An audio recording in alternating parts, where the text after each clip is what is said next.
ಎಲ್ಲರಿಗೂ ನನ್ನ ನಮಸ್ಕಾರ. ನಾನು ಅಶೋಕ್ ಪಾಟೀಲ್. ಭಕ್ತಿಯಿಂದ ಮುಕ್ತಿ ಎಂಬ ನಮ್ಮ ಚಾನಲ್ನಲ್ಲಿ ಎಲ್ಲರಿಗೂ ಸುಸ್ವಾಗತ. ಈ ಚಾನಲ್ನಲ್ಲಿ ನಾನು ದಿನಾಲೂ ಒಂದು ಭಾಗವತದ ಅಧ್ಯಾಯವನ್ನು ಪಾರಾಯಣ ಮಾಡುತ್ತೇನೆ. ಈ ಆಧುನಿಕ ಜೀವನ ಶೈಲಿಯಲ್ಲಿ ಎಲ್ಲರಿಗೂ ಭಾಗವತವನ್ನು ಪಾರಾಯಣ ಮಾಡಲಿಕ್ಕೆ ಆಗೋದಿಲ್ಲ. ಶ್ರೀಮದ್ ಭಾಗವತದ ಪುರಾಣವನ್ನು ಓದಿ ಮನೆ ಮನೆಗೆ ಶ್ರೀಕೃಷ್ಣನ ಭಕ್ತಿಯನ್ನು ತಲುಪಿಸುವುದು ನಮ್ಮ ಚಾನಲ್ನ ಉದ್ದೇಶವಾಗಿದೆ. ಭಾಗವತ ಮಹಾತ್ಮೆ ಸ್ಕಂದ 1 ಹಾಗೂ ಸ್ಕಂದ 2 ಎಲ್ಲ ವಿಡಿಯೋಗಳನ್ನು ನಮ್ಮ ಚಾನಲ್ನ ಪ್ಲೇ ಲಿಸ್ಟ್ನಲ್ಲಿ ಹಾಕಿರುತ್ತೇನೆ. ಎಲ್ಲರೂ ಅವುಗಳನ್ನು ವೀಕ್ಷಣೆ ಮಾಡಿ ಮತ್ತು ಈ ಚಾನಲನ್ನು ಪ್ರೋತ್ಸಾಹ ಮಾಡಿದ, ಲೈಕ್ ಮಾಡಿದ, ಕಮೆಂಟ್ ಮಾಡಿದ ಎಲ್ಲರಿಗೂ ಧನ್ಯವಾದಗಳು. ಹೀಗೆ ಮುಂದಿನ ನಮ್ಮ ಚಾನಲ್ಗಳನ್ನು ನೋಡಿ ಸಬ್ಸ್ಕ್ರೈಬ್ ಮಾಡಿರಿ, ಕಮೆಂಟ್ ಮಾಡಿರಿ, ಲೈಕ್ ಮಾಡಿರಿ. ಧನ್ಯವಾದಗಳು.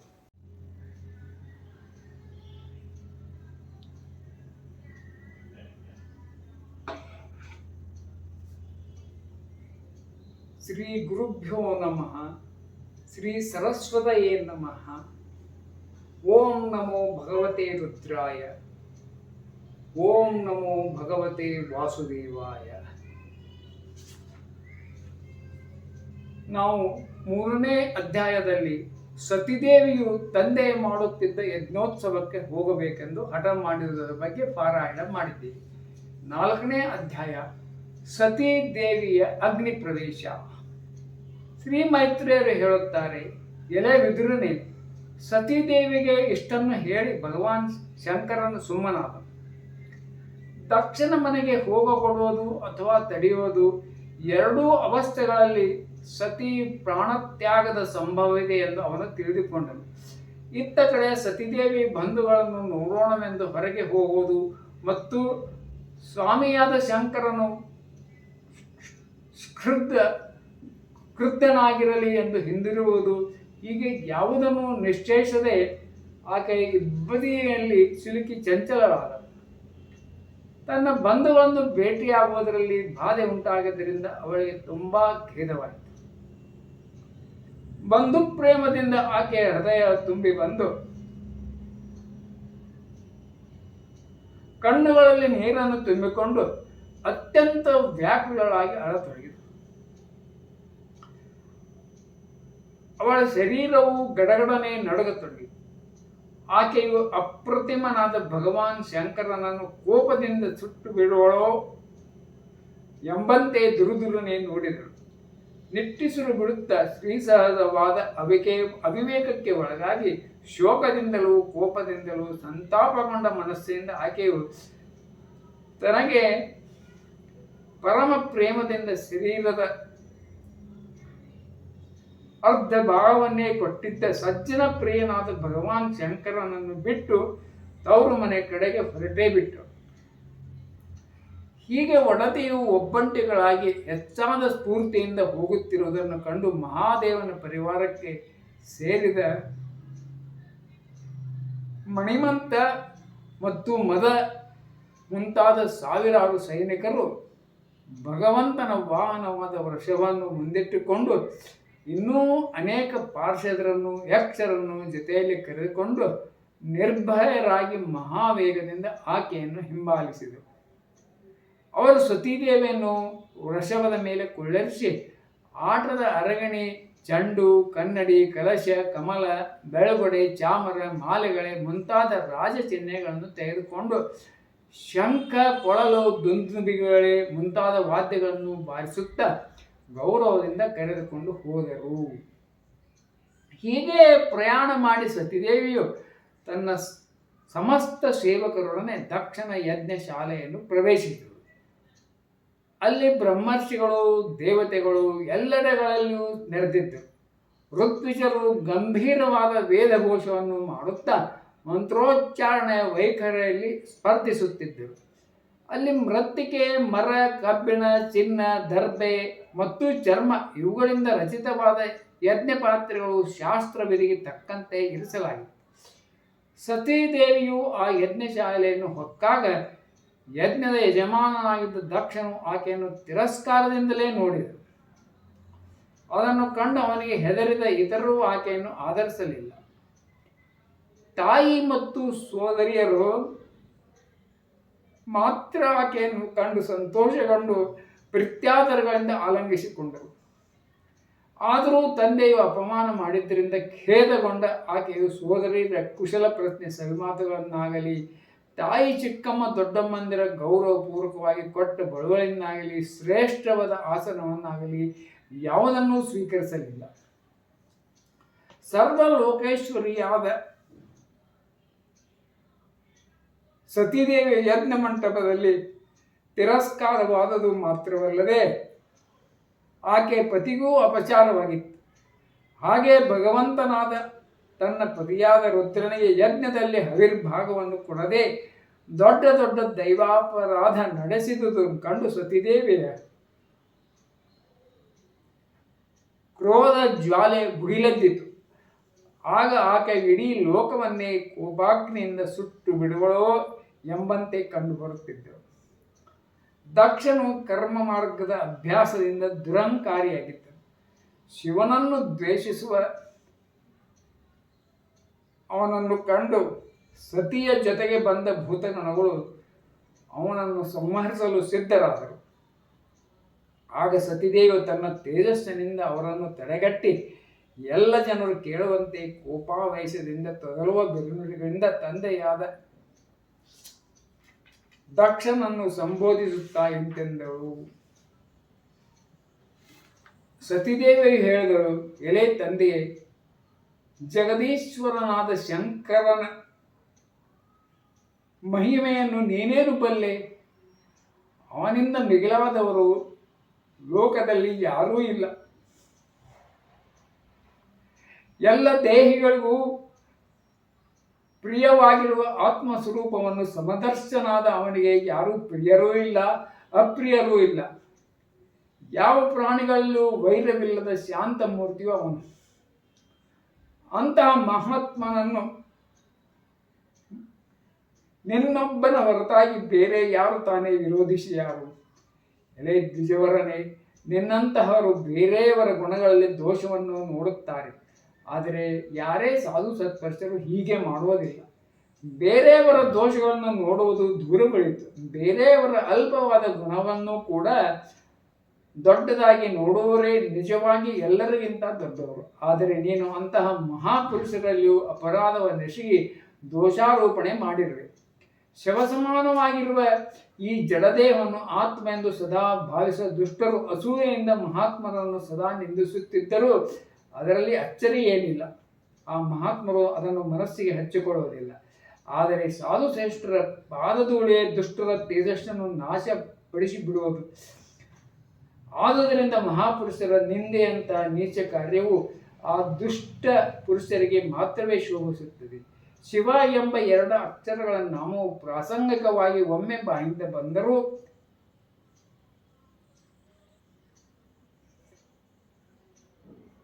ಮನುಷ್ಯರ ಸಮಸ್ತ ಪಾಪಗಳು ಒಡನೆ ನಾಶವಾಗಿ ಬಿಡುವವು.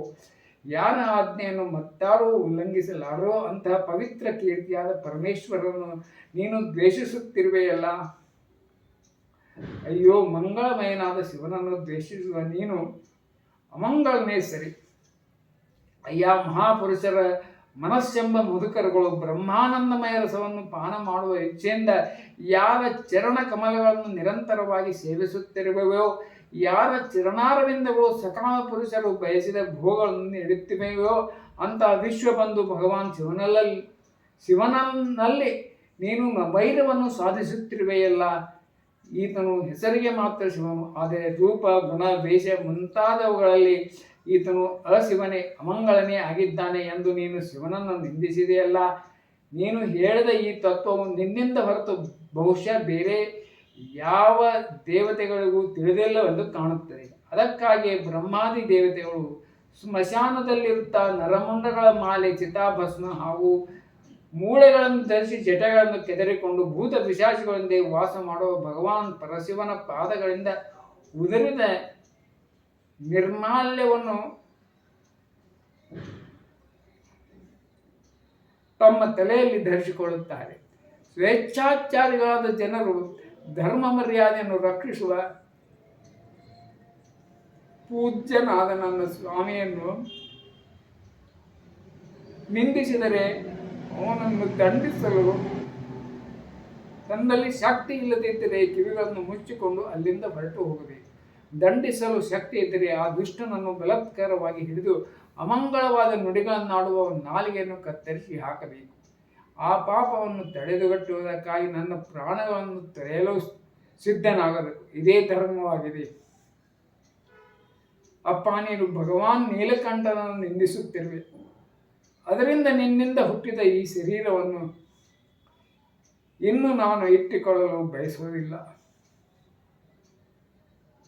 ಯಾವುದಾದರೂ ನಿಂದಿತವಾದ ಪದಾರ್ಥವನ್ನು ತಿಳಿಯದೇ ತಿಂದುಬಿಟ್ಟರೆ ಅದನ್ನು ವಾಂತಿ ಮಾಡಿ ಹೊರಕ್ಕೆ ತಳ್ಳಿಬಿಡುವುದು ಅದರ ಶುದ್ಧಿಯಾಗುವುದೆಂದು ಹೇಳಲಾಗಿದೆ. ತಮ್ಮ ಆತ್ಮಸ್ವರೂಪದಲ್ಲಿ ಸದಾಕಾಲ ರಮಿಸುತ್ತಿರುವ ಮಹಾಮುನಿಗಳ ಬುದ್ಧಿಯು ವೇದಗಳಲ್ಲಿಯೂ ವಿಧಿ ನಿಷೇಧ ರೂಪವಾದ ವಾಕ್ಯಗಳನ್ನು ಅನುಸರಿಸುವುದಿಲ್ಲ. ದೇವತೆಗಳು ಮತ್ತು ಮನುಷ್ಯರ ಗತಿಗಳಲ್ಲಿ ಭೇದವಿರುವಂತೆ ಜ್ಞಾನಿ ಮತ್ತು ಅಜ್ಞಾನಿಯ ಸ್ಥಿತಿಗತಿಗಳಲ್ಲೂ ಭೇದವಿರುತ್ತದೆ. ಆದ್ದರಿಂದ ಮನುಷ್ಯರು ತಮ್ಮದೇ ಆದ ಧರ್ಮ ಮಾರ್ಗದಲ್ಲಿ ಸ್ಥಿತರಾಗಿದ್ದು ಬೇರೆಯವರ ಮಾರ್ಗವನ್ನು ಎಂದೂ ನಿಂದಿಸಬಾರದು. ಪ್ರವೃತ್ತಿ ಯಜ್ಞಯಾಗಾದಿ ಮಾರ್ಗ, ನಿವೃತ್ತಿ ಶಮ ದಮಾನಿಯ ಅಧ್ಯಾತ್ಮ ಮಾರ್ಗ, ಎರಡೂ ವಿಧವಾದ ಕರ್ಮಗಳು ಸರಿಯಾಗಿವೆ. ವೇದಗಳಲ್ಲಿ ಅವುಗಳಿಗೆ ಬೇರೆ ಬೇರೆ ಅಧಿಕಾರಗಳನ್ನು ಹೇಳಿದೆ. ಇವು ಪರಸ್ಪರ ವಿರುದ್ಧವಾಗಿದ್ದರಿಂದ ಎರಡೂ ಧರ್ಮಗಳನ್ನು ಒಬ್ಬನೇ ಮನುಷ್ಯನಿಂದ ಏಕಕಾಲದಲ್ಲಿ ಆಚರಿಸಲಾಗದು. ಭಗವಾನ್ ಶಂಕರನಾದರೂ ಪರಬ್ರಹ್ಮ ಪರಮಾತ್ಮನು. ಅವನಿಗೆ ಇವೆರಡರಲ್ಲಿ ಯಾವ ವಿಧದ ಕರ್ಮವನ್ನು ಮಾಡುವ ಅವಶ್ಯಕತೆ ಇಲ್ಲ. ಅಪ್ಪ, ನಮ್ಮ ಐಶ್ವರ್ಯ ಅವ್ಯಕ್ತವಾದುದು. ಅವಧೂತರಾದ ಜ್ಞಾನಿ ಶ್ರೇಷ್ಠರು ಮಾತ್ರ ಅದನ್ನು ಸೇವಿಸಬಲ್ಲರು. ನಿಮಗೆ ಅಂತಹ ಐಶ್ವರ್ಯವು ಎಲ್ಲಿಂದ ಬರಬೇಕು? ಯಜ್ಞಶಾಲೆಯಲ್ಲಿ ಸಿಕ್ಕುವ ಊಟದಿಂದ ತಪ್ತರಾಗಿ ಪ್ರಾಣ ಪೋಷಣೆ ಮಾಡುವಂತಹ ಕರ್ಮಠರಾದ ಉಂಡಾಡಿಗಳು ನಮ್ಮ ಅಕ್ಷಯವಾದ ಭಾಗ್ಯವನ್ನು ಹೇಗೆ ತಾನೇ ಹೊಗಳೆಯಾರು? ತಂದೆ, ನೀನು ಭಗವಾನ್ ಶಂಕರರಲ್ಲಿ ಅಪರಾಧವನ್ನು ಮಾಡಿರಿ. ಆದ್ದರಿಂದ ನಿನ್ನ ಶರೀರದಿಂದ ಉತ್ಪನ್ನವಾದ ಈ ನಿಂದನೀಯ ದೇಹವನ್ನು ಇರಿಸಿಕೊಂಡು ನಾನೇನು ಮಾಡಬೇಕಾಗಿದೆ? ನಿನ್ನಂಥ ದುರ್ಜನ ವ್ಯಕ್ತಿಯ ಸಂಬಂಧವನ್ನು ಹೊಂದಿರುವುದಕ್ಕಾಗಿ ನನಗೆ ನಾಚಿಕೆಯಾಗುತ್ತದೆ. ಮಹಾಪುರುಷರ ಅಪರಾಧ ಮಾಡುವನಿಂದ ಉಂಟಾದ ಜನಕ್ಕೆ ಧಿಕ್ಕಾರವಿರಲಿ.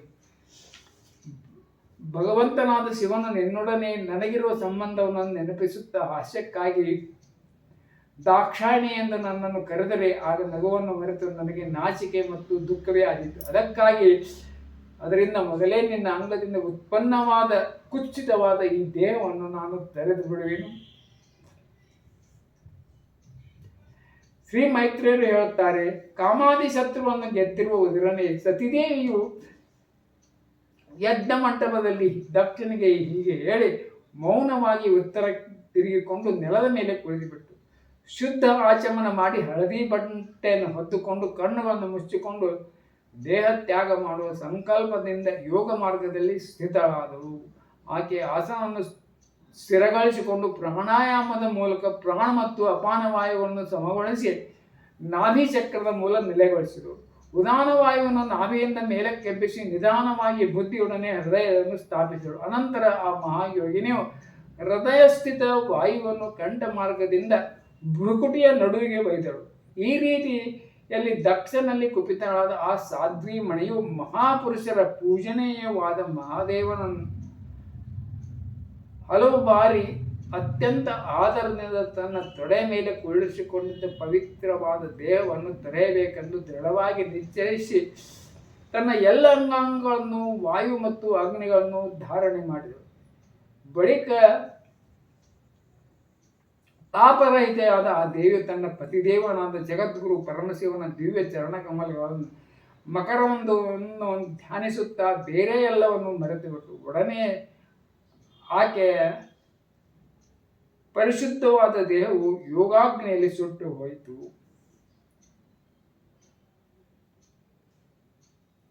ಈ ಅದ್ಭುತವನ್ನು ಕಂಡು ದೇವತೆಗಳು ಮಹರ್ಷಿಗಳು ಅಯ್ಯೋ ಎಂತಹ ಅನ್ಯಾಯವಾಯಿತು ಎಂದು ಹಾಹಾಕಾರ ಮಾಡಿದರು. ಅವರ ಆ ಎಲ್ಲ ಕೋಲಾಹಲವು ಆಕಾಶದಲ್ಲಿಯೂ ಭೂಮಿಯಲ್ಲೂ ಎಲ್ಲೆಡೆಯೂ ಹರಡಿತು. ಎಲ್ಲ ಕಡೆಗಳಿಂದಲೂ ಅಕಟ ಎಂಥ ಅನಾಹುತವಾಯಿತು. ದಕ್ಷನ ದುಷ್ಟವಾದ ಆಚರಣೆಯಿಂದ ಕ್ಷುದ್ರಳಾಗಿ ದೇವಾದಿ ದೇವನಾದ ಮಹಾದೇವನ ಪತ್ನಿಯು ದೇಹವನ್ನು ತ್ಯಾಗ ಮಾಡಿಬಿಟ್ಟಲ್ಲ. ದಕ್ಷನಾದರೂ ಪ್ರಜಾಪತಿಯ ಚರಾಚರವಾದ ಜೀವಗಳೆಲ್ಲವನ್ನು ಆತನ ಸಂತಾನಗಳೇ ಆಗಿವೆ. ಅದರಲ್ಲಿಯೂ ಶುದ್ಧ ಹೃದಯವಾದ ಸತಿದೇವಿಯು ಈತನ ಸಾಕ್ಷಾತ್ ಪುತ್ರಿಯು, ಸದಾ ಸತ್ಕಾರಕ್ಕೆ ಯೋಗ್ಯಳಾಗಿರುವುದು. ಆದರೂ ಆಕೆ ವಿಷಯದಲ್ಲಿ ದುಷ್ಟನು ಎಂತಹ ಅನಾದರವನ್ನು ತೋರಿದನು. ಅದರ ಫಲವಾಗಿ ಈಕೆ ಪ್ರಾಣವನ್ನೇ ತೊರೆದುಬಿಟ್ಟು.